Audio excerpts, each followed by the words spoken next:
بسم اللہ الرحمن الرحیم۔ السلام علیکم دوستو، ایکٹیو آئی میں خوش آمدید۔ امید ہے کہ آپ سب خیریت سے ہوں گے۔ رمضان اور روزے کے حوالے سے ہمارا آج کا موضوع ہے روزہ داروں کے لیے فرشتوں کی دعا۔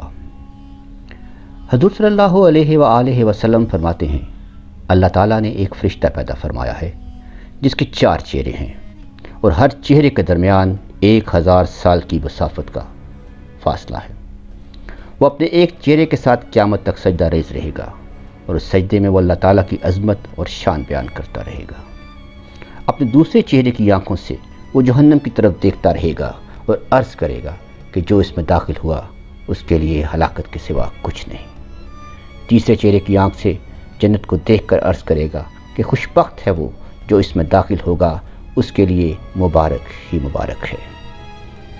اپنے چوتھے چہرے کو آسمان کی طرف اٹھائے گا اور اللہ تعالیٰ سے دعا کرے گا، اے اللہ تو رحمت فرما حضور کی امت کے روزے داروں پر اور انہیں عذاب جہنم سے بچا لے اور ان کو سختیوں سے محفوظ فرما۔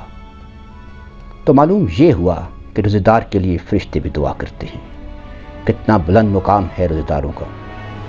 حضور صلی اللہ علیہ وآلہ وسلم فرماتے ہیں کہ رمضان میں اللہ تعالیٰ کرامن کاتبین کو حکم دیتا ہے کہ وہ امت محمد صلی اللہ علیہ وآلہ وسلم کی صرف نیکیاں لکھی جائیں، گناہ نہیں۔